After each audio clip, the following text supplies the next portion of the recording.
بسم الله الرحمن الرحيم. اللهم صل على سيدنا ومولانا محمد وعلى ال سيدنا مولانا محمد. خاجي نو مخکې مونږه د عام خبره وکړه لګا نه چې د عام حکم او د عام تعریف او بیا دغه مثالونه نو دې څه پر چې څومره د عام باسو نو دا عام غیر مخصوص عنه البعض یعنی هغه عام چې دغه د باسونه خاص کړی شوی دی اوس دې څه نه هغه عام بیانې کوم چې عام مخصوص عنه البعض یعنی عام نه باسونه خاص کړی شوی نو بدی کې درې خبرې دي ما ته تاسو فکر دې کنيشته چې عام چې کله مخصوص عنه البعض وي نو آیا دا قطعی به وي او کنا قطعیت ختمي او کسي چل بوسه نو بدی کې درې مذهبونه دي زمونږه مذهب چې نه دا لکه خیر الامور اوسطها ده یو مذهب زمونږه ده چې لکه کم عام چې لري نه بعد سنه خاص کړل شي نو قطعیت خو ختميږي او ظنیت یعنی دلیل پیری وشي قطعیت ختميږي خو دلیل په و مذهب داره چې کله عام دلیل نه بعد سنه خاص کړل شي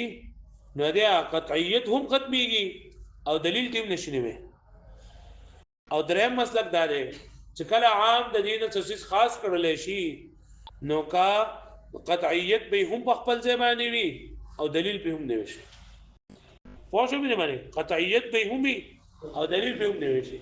و مسلک چې نه به قطعیت وي او نه به دلیل نه وي او دریم مسلک چې قطعیت خو به نه وي او دلیل بني وي پوه شو به باندې دلیل به نه وي د څنګه چې نور ځونی دغه خبره واحد قیاس له دغه شی بغدا عام مخصوص عن الباس دا به هم ځونی پاتې شي پوه شو به باندې دا هر خپل خپل دلایل دي وایو با خو لاول دا عام چې دایره باسو خاص کړی شي نو تخصیص څه ته وایي تخصیص زمون په دې باندې تعریف داره قصر العام على بعض مسمياته بكلام مستقل موصول كلام مستقل موصول قصر العام على بعض مسمياته قصر العام على بعض مسمياته دري شرطونه دي بكلام موصول مستقل بكلام مستقل موصول چې دا عام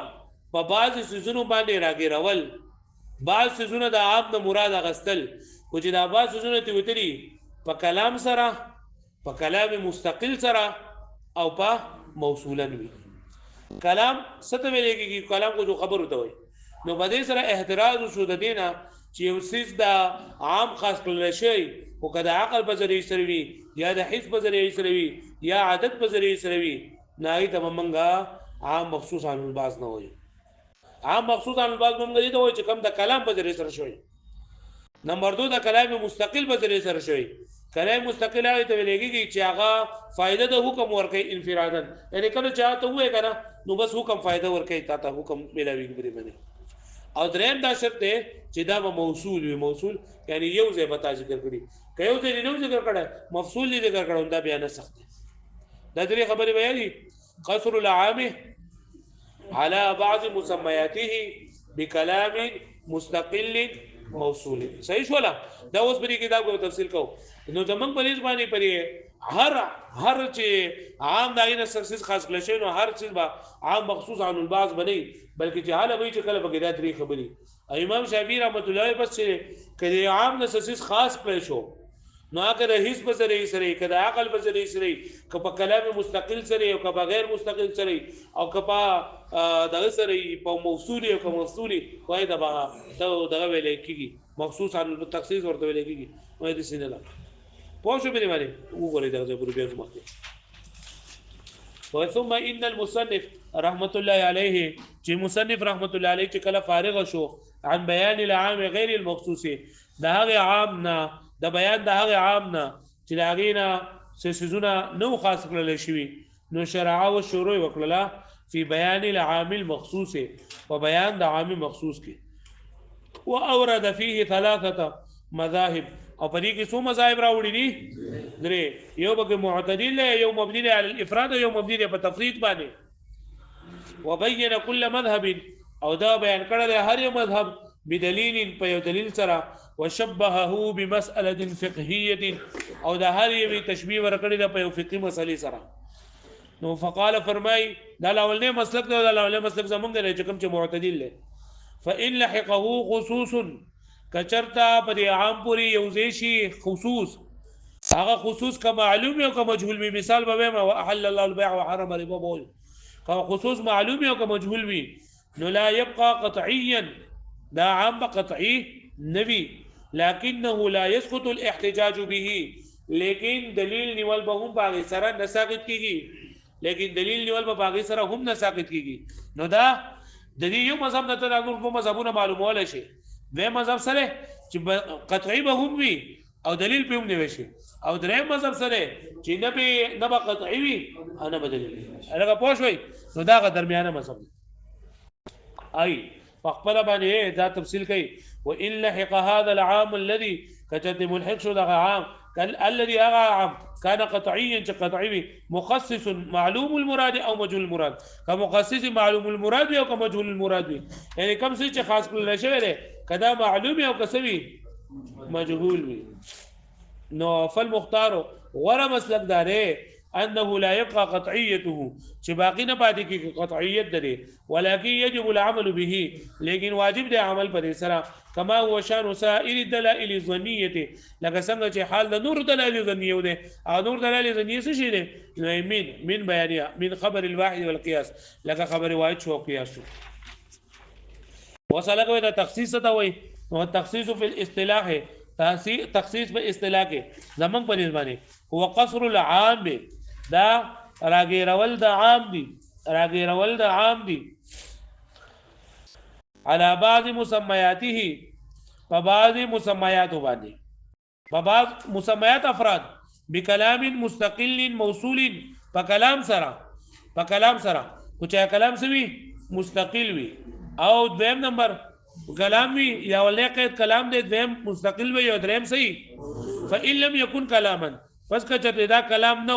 کلام نو بأن كان عقلا لك عقل څه مطلب ګوره ته الله خالق كل شيء الله پاک د هر څه پیدا کوم کړي نو پر هر څه کو الله هم راغی کنه نو الله تعالی په خپل ځانو پیدا کوم کړي نه عقلا ته دا خبر خارج ده اته وي چې ان الله بكل شيء عليم الله تعالی په هر څه باندې پوهه نو په خپل ځان باندې الله تعالی د علم راغی علم خو معلوم راځي راځي خو شو به معنی چې هغه صحیح جسمي هاي نور څه صفاتي دا الله تعالی نو د عقلا د سنت ذات وتل دي خو شو به معنی او یا کچرتا دغه وی عقل وی دا خو عقل شو یا حسن لکه ته چې په دې کې داسې داخل نه ده لکه ملک بلقیس مبارک فرمای و اوتیت من كل شيء چاغي ته هر یو څه ورکړل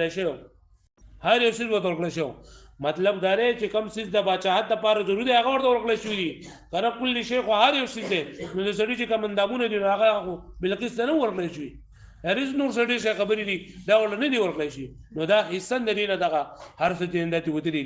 هغه پوه شو به نه نو کل شی عام دی باسونه ته خاص کړل شوی دي خدا حسن دا چې د خاص کړل شوی دي دا کلام په ذریعہ سره نه دی خاص کړل شوی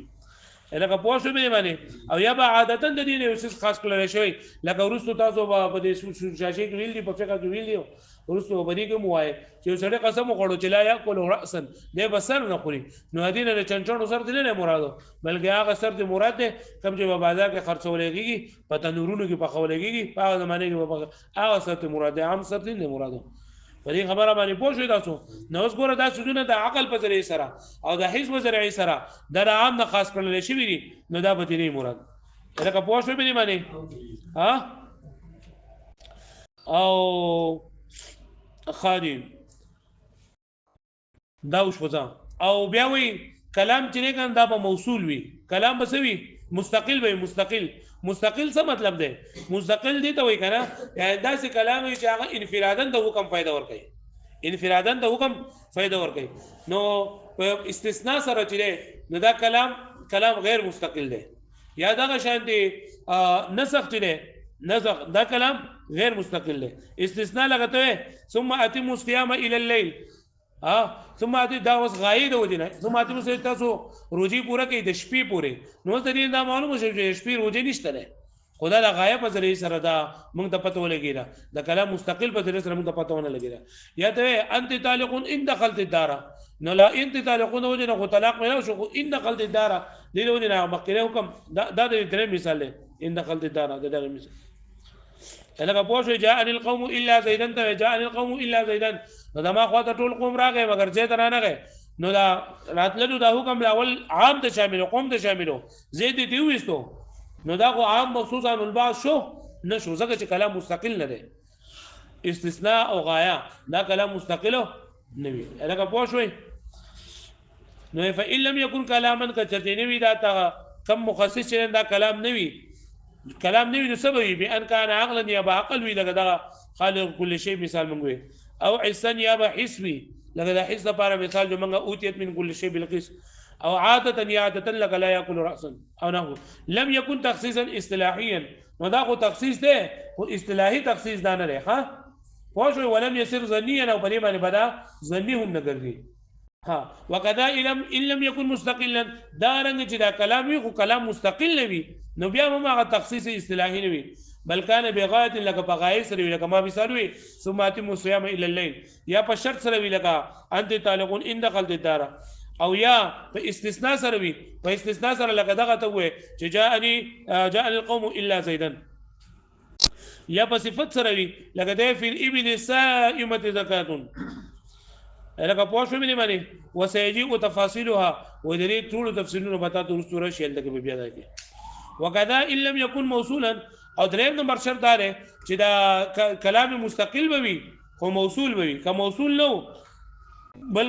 بل كان متراخيا بلکې متراخيو نو لا يسمى تخصيصا دي تخصيص نه وي بلکې څور دوی بلکې نه سخت وي علامه سيجيء لکه جدا براشي نو څه تخصيص تعریف څه شو قصر العام على بعض مسمياته بكلام مستقل موصول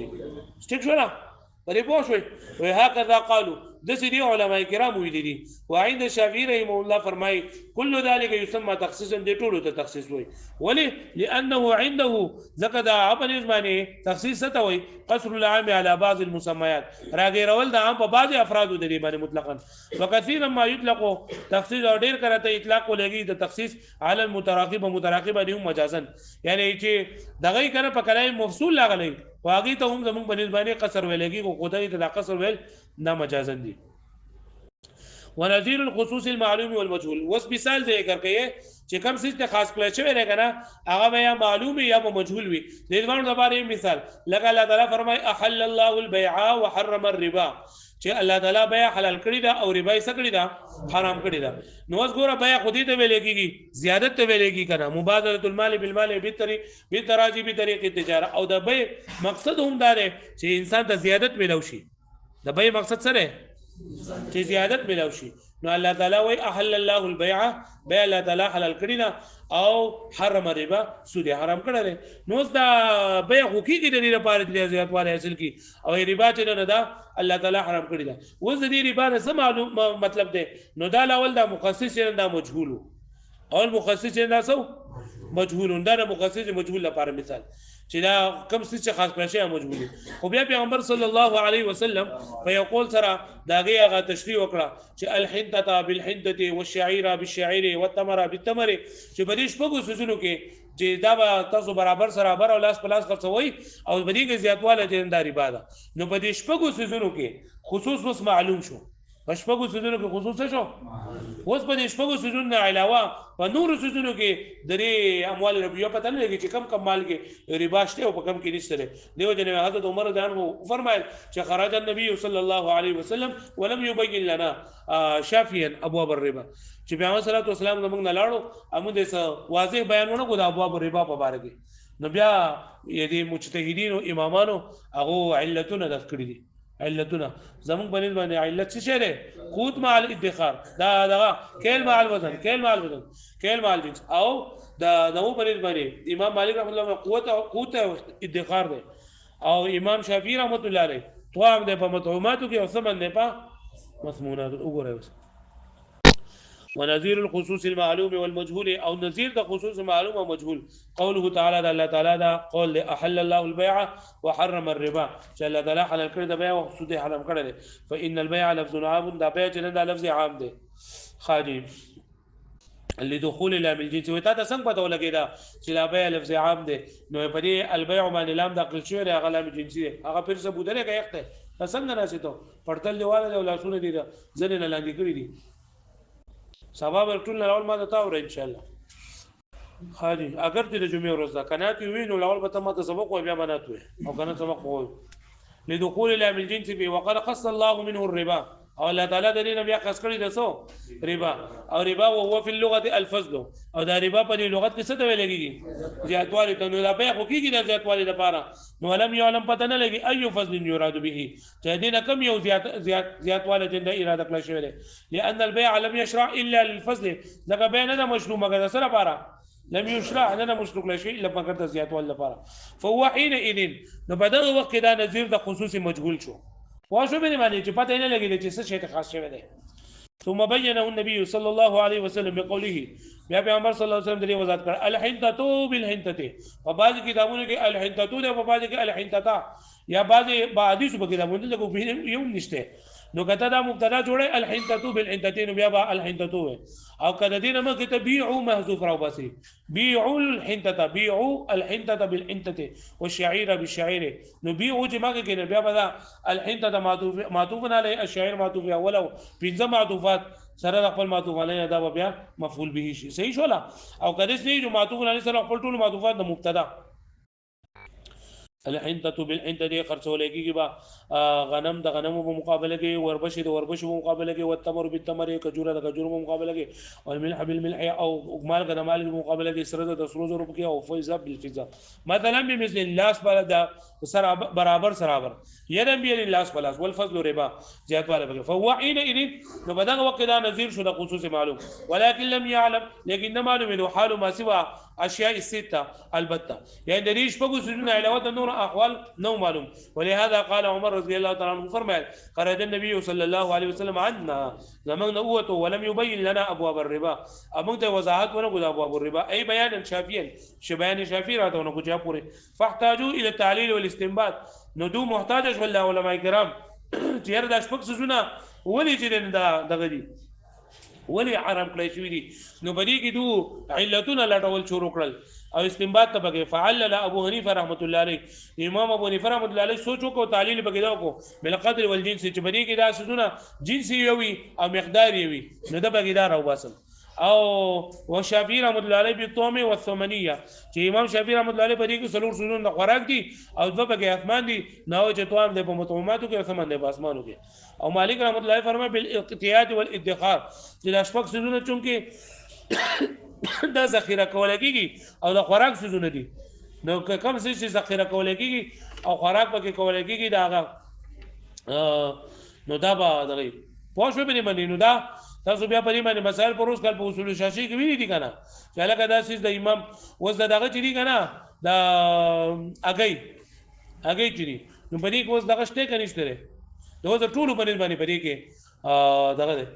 ټماټرو کې چې دی د امام مالک رحمت الله علیه په باندې دا سود نشته ولې ځکه چې په دې کې قود او ادخار نشته واښو به باندې دغه شاده لرګي شو لرګي او وسپنه او سیمټو په دې کې چې دی دا دغه نشته د امام شافعي رحمت الله باندې په سود نشته ولې هغه چې توام د په مطعوماتو کې سمند په اسمانو کې دا غونه توام نه نو سمند واښو به باندې نو مسائل تاسو ولې ویلي فعمل كل بمقدار فعمل كل نو عمل د هر یو بمقتضى تعلیله خپل تعلیل په مقتضا باندې عمل کوي فی تحریم اشیاء د شذور په حرامولو کې او د په حلالولو کې على ما یاتي فی باب القياس ان شاء الله تعالی په باب د قیاس کې براشي په خدای پاک د دې درجه نه پاس کړي او بلې درجه ته لاړ او چاره ته ویډیو ته بوای